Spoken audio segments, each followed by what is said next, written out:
Hello, welcome to April 15th, 2022. My name is Kurt, and this is my Good Life Meditation. Now, I'm a little bit surprised that I'm as chipper as I am, given that I had one of my rough nights of sleep. So yeah, I was up at least an hour before the alarm went off, fully awake, thinking about work. At least I wasn't panicking. Boy, a year ago, I was waking up with full-on panic attacks in the middle of the night thinking about work. No, literally, I mean, the real deal. I mean, hyperventilating, sweating, mind racing over a job. And I have to say that experience was on my mind this morning in the pre-dawn hours as I was awake, thinking about work. A little process in the back of my mind was saying, Kurt, you know this drill. You know this drill. This is useless. This does nothing. It's only compounding the situation by getting up and thinking about it, and don't even think about panicking. Well, fortunately, the challenges that I face aren't panic worthy at this point. They're just insomnia worthy. But man, that horror. One of my principles is the horror show. That life is this arena for really bad things happening. Good things too, but the bad things are awful. And worrying about work. Even it's not being on the ground in the war in Ukraine, but for each of us, the burdens and the challenges that we bear are significant in their own right. And in some ways, maybe because we don't have that perspective of true horror, or relative, or more intense like that. The horror, being bombed and shot at. We don't have that. Then the scale is a little bit out of proportion, right?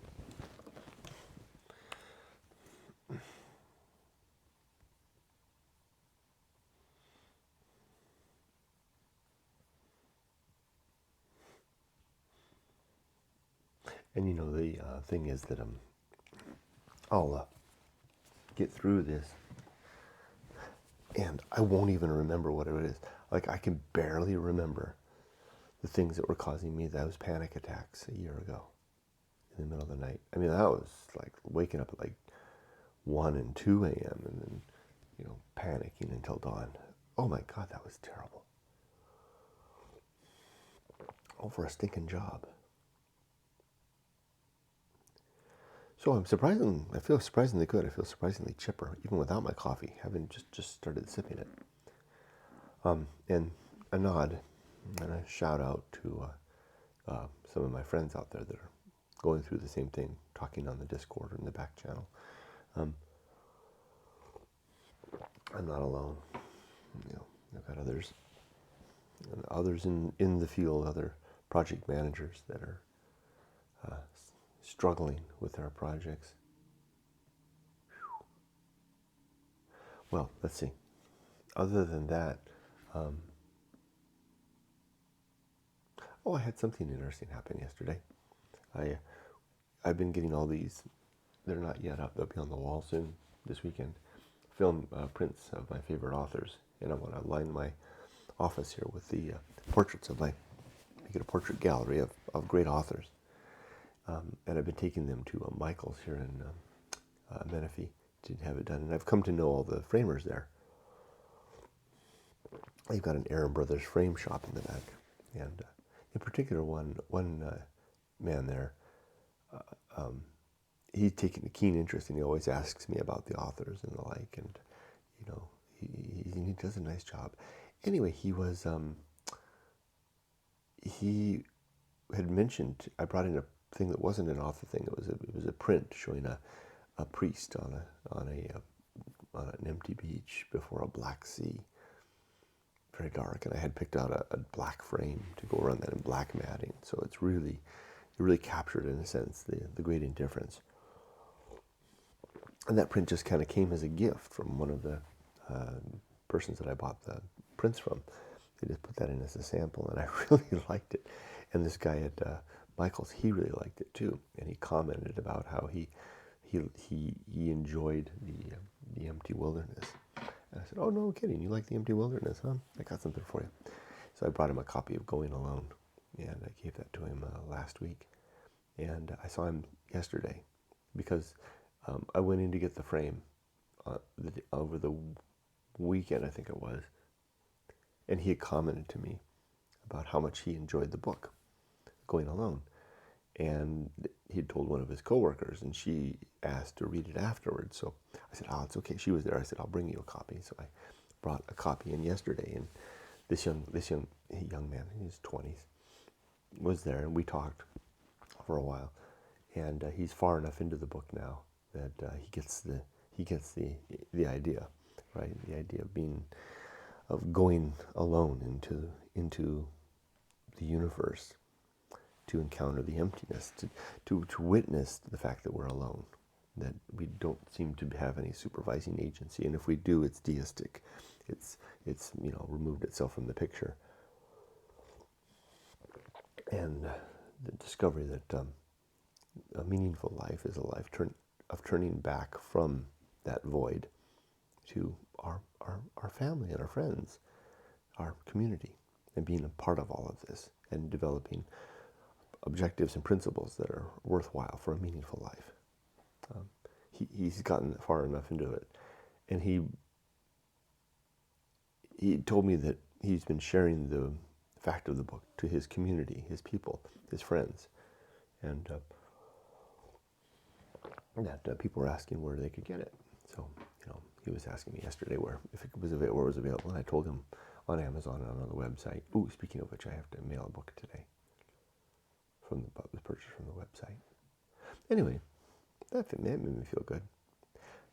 I don't think it's necessarily the reason that I'm feeling better today. Why am I feeling better today? Maybe it's just the cycles of biology, of up and down. Well, I think part of it is I had a really good day yesterday. I worked really hard. I always do. I always feel good when I work really, really hard. It was a productive day. It was a hard day. Today's going to be a hard day too. It's a Friday. Working Friday. I have a lot to do. I have a lot of messes to untangle. All right, well, let's go ahead and do the good life. 7 objectives and 30 principles. The first objective is to be always ready to die, to have all my life affairs in order, my relationships in good shape, and my life's work in a settled state. Number 2 is to make good and effective use of time, to not kill time, waste time, spend time, but to utilize time in an effective and meaningful manner, even if ultimately there's no meaning to it whatsoever. Number 3 is to develop and maintain good and sound life principles. That's what I'm doing right now, in cataloging, reciting, and thinking about these objectives and principles. Next is to cultivate good emotional reactions, to react well to the world. Then perform good actions, just do good things through the day. The next objective is to recognize my true limits and my true opportunities. Like at work right now, I've got one problem. There's one mess there are true limits on that. There are boundaries, which I have to draw the line, and I have to recognize that outside of that is the wild brambles. It's the briar patch. And it's not going to be pretty, the result, but it's outside my limit. It's not that I don't want to make it better, but I can't. It's too far out. It's a drowning man too far out to sea.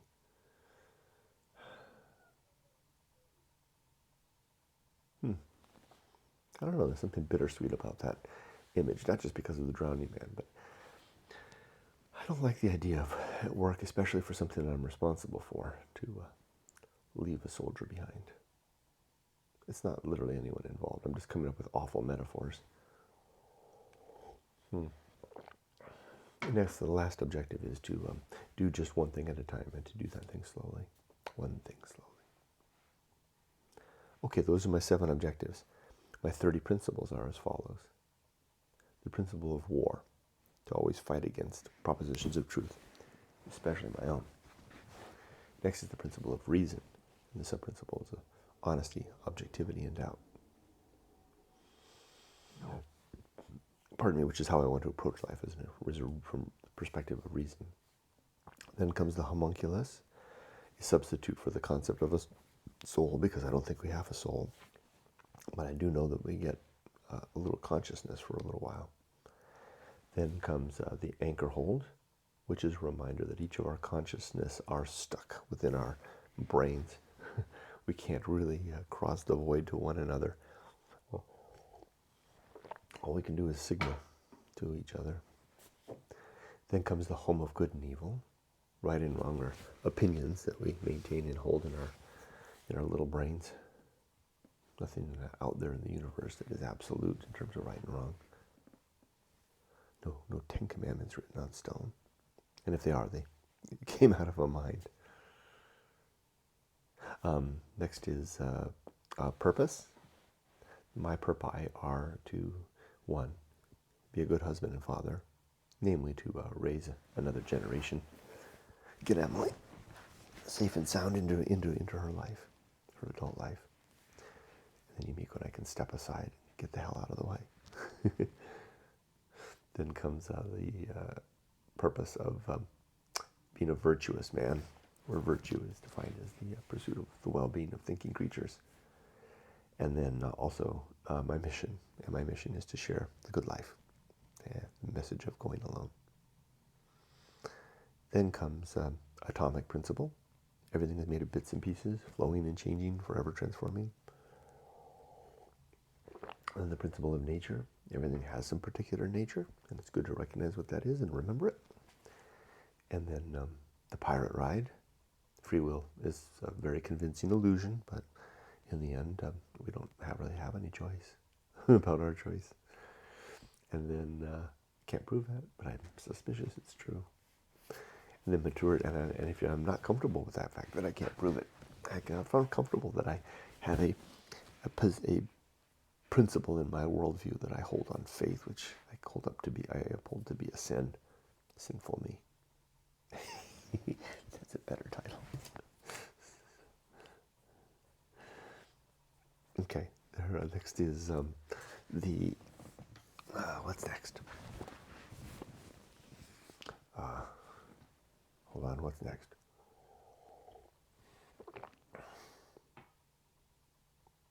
Oh, I was talking about free will. Maturity and the sub-principles of wisdom and fortitude. And then the social, which is how we grow and become better and better able of control of ourselves. And then the social principle, we need each other. And then the principle of public speaking, a reminder to use few words, carefully chosen words, and deliberate words, and to never gossip. And then temperance, to control my consumption of life, all things, food, drink, work, play, sex, everything. And the sub-principles of simplicity and suffering. Because simple life is a temperate life, and it means that we suffer a little bit when we deny ourselves what we want. Like that extra cookie in the evening, although I didn't deny myself. I took that extra cookie last night. Sinful me. And then after that comes I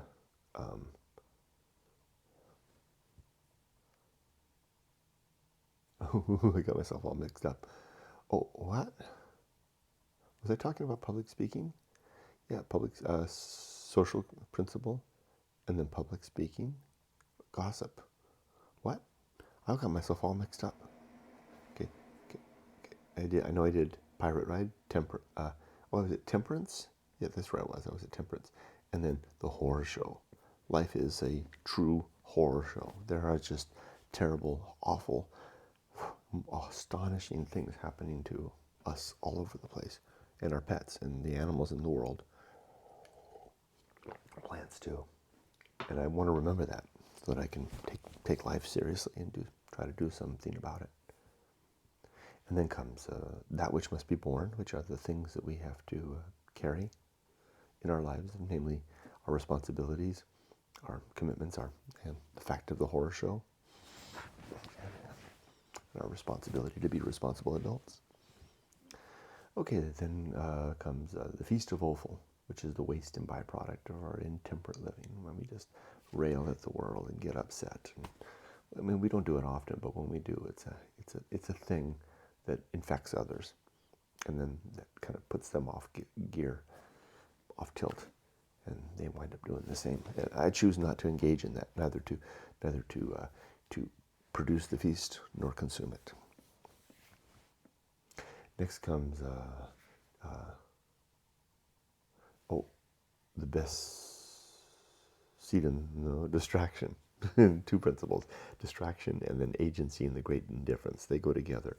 Distraction is what we do so that we don't have to see an empty universe, the universe without any God. So we distract ourselves with our work and our play and our hobbies, our sports. Religion is the best one of all. Religion, not only does it distract us from the emptiness, it tells us that it's full. So I choose not to engage in those things, and instead I'll witness the emptiness of the universe and make the best life I can in spite of that fact. Then comes the best seat in the house: to not want to be anyone else, be anywhere else, or be doing anything else, but to be okay with who I am, where I am, and what I'm doing right here and now, and to all the while strive to do better. Then comes the Path of Wildness. It's easy to find: the course of a stream, leaves blown in the wind, a beast's track through the brush, and the direction of our first inclination. It's a way to move forward into a new life. Maybe that's part of the reason why I feel so good. I'm gearing up for another great life adventure. Yumiko and I are. It's going to take 5 years, but it's going to be fun planning it. You know, our return to Japan. That is the Path of Wildness. And it's not only easy to find, but it's fun. It's a fun place to be. Okay, now then comes the risk of avoiding risk.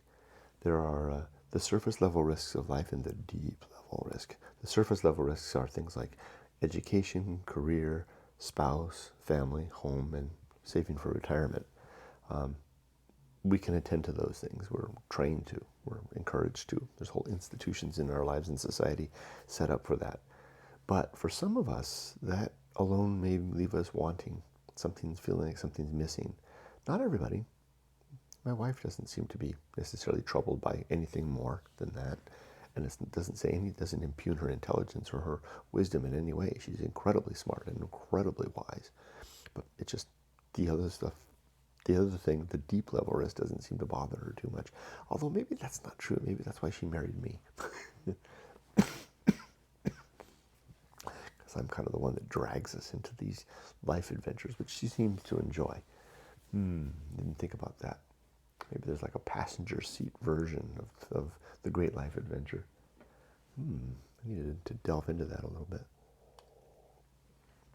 But anyway, the deep level risk is the risk of not attending to the interest and drive to find ourselves and to create our own identity, to tell our own story of life. And that's a dangerous risk to give up, because if we just focus on those surface level risks, it's likely that we'll get to my age and feel like, oh my gosh, what's left? But now we're too old, scared, frail, and fragile, and timid, weak, brittle, to really do much. Next comes sin and damnation. And in my worldview, there are 7 sins, and we are damned if we engage in any of them. And these sins are falsity, to be untrue; credulity, to believe things too readily; faith, which is belief founded on belief, where belief is the evidence, which is nonsense; superstition, which is a category of belief almost recognized as silly; dogma, belief based on the weight of and inertia of tradition and tradition, than authority, which is belief based on the impressiveness of the person making the proposition, their funny hat, the big church, whatever the case may be. And then finally, gossip, which is not a form of belief, but is a form of a communication sin, where we talk about others in a way that we would be embarrassed if they just suddenly discovered they were standing behind us hearing what we had to say. So don't engage in any of those sins, because the consequence of those things is damnation in the here and now. Next comes the great life adventure, one or more marquee events in our lives that really make the difference between living and living.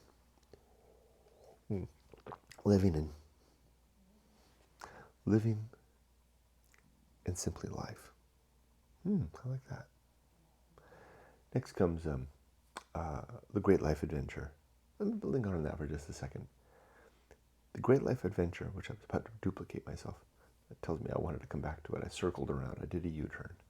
The great life adventure is something that can happen at any stage in life, but it's best to do it in our 20s, when we're young and malleable, and we can recover and carefree and stupid, because that's when we can make the good mistakes and we have time to get over them and recover. I recommend giving ourselves the entire decade of our 20s to get educated and then go out into the world and come back at the cusp of 30, bloody, bruised, broke, maybe almost dead, but full of stories and an identity that's your own. Next comes the season of philosophy, which is a time to record what we learned in life, a time to set down our life on paper or on film or video or painting, or dance it away or tell stories or funny jokes, whatever it is. It's the time to record, and we have to have our pen and writing in our ear, something handy.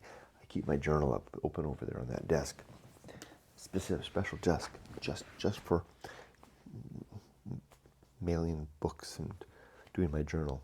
And as soon as the idea hits me, I go over and write it down, because the ideas tend to vanish away as quick as they came. Next comes the Bullseye Aim. We shoot for the mark at the center of the target, but we usually miss. Remember what I was saying earlier about letting some things go? I'm probably going to miss on that mark because I can't. The center is just too hard to hit.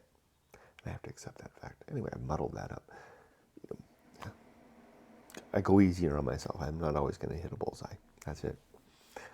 Then comes uphill climb. Life is a steady uphill trudge. If I'm not waking into the morning, having a little bit of a hard time getting up, trudging through the day, taking on stuff that is tough, difficult, spending my mind in a way, and if I'm not reaching 9 p.m.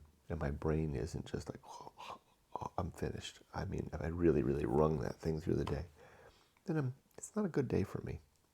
I don't want to take each day for granted. I don't do vacations well. I don't relax. I've got so much to do. It's fun to learn and read and walk and explore and discover. There's no time for reruns in my life. There's just so much that I haven't yet uncovered.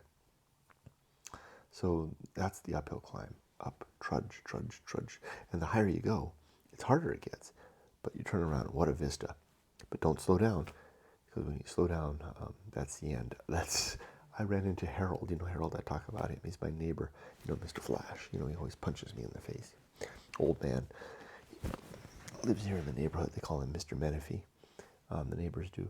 Anyway, he'll cross the street when he sees me walking the dogs and come over and talk to me. And he doesn't have anything to do. He's an old man. But he walks. And he used to run. And then ran like 6 miles a day. And he's in his 80s now. And fit as a fiddle. He comes up to me and says, "Call me Flash." He always does that. Anyway, he remarked, I saw him the other day.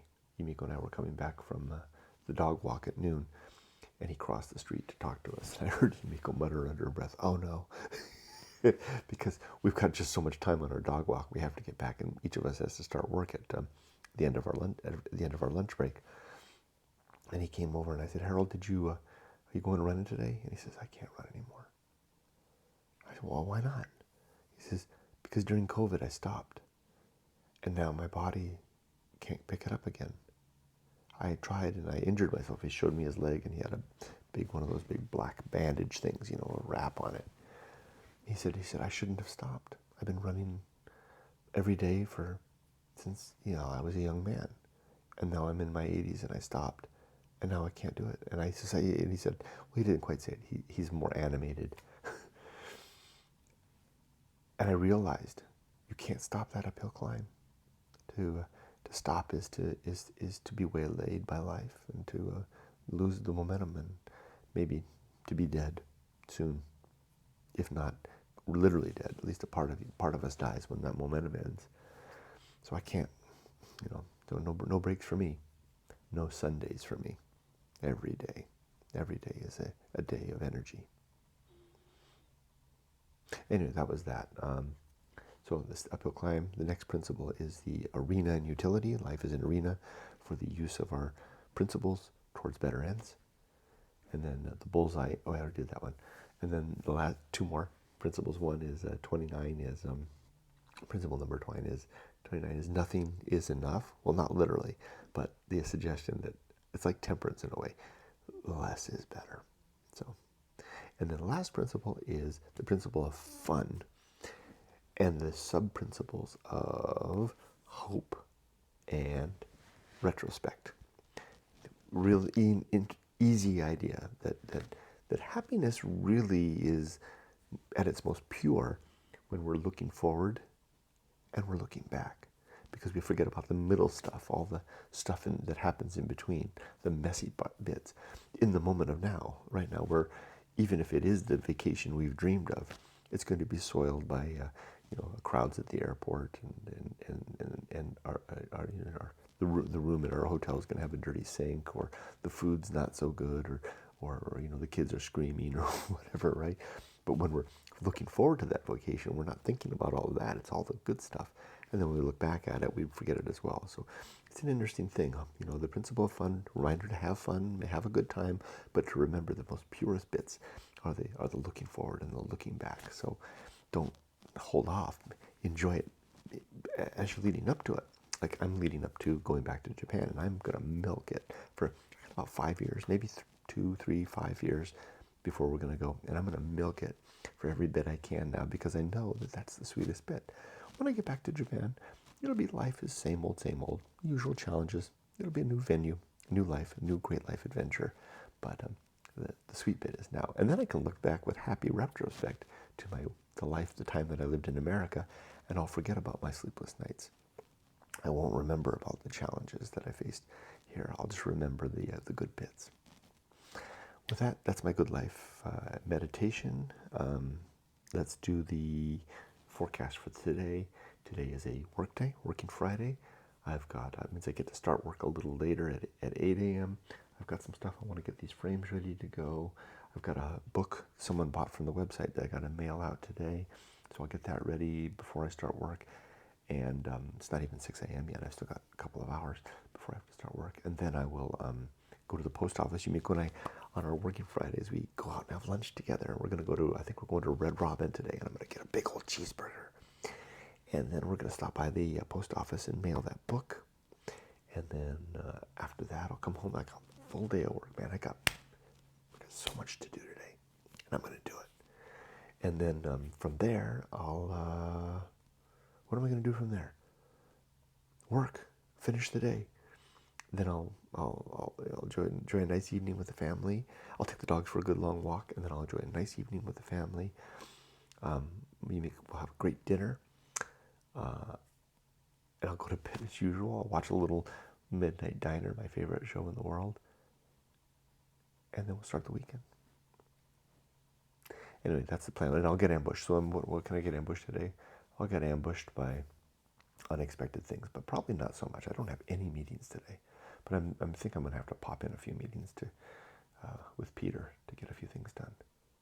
Oop, I said somebody's name. Okay. Anyway, have a good day. all of us. Be safe, but not too safe.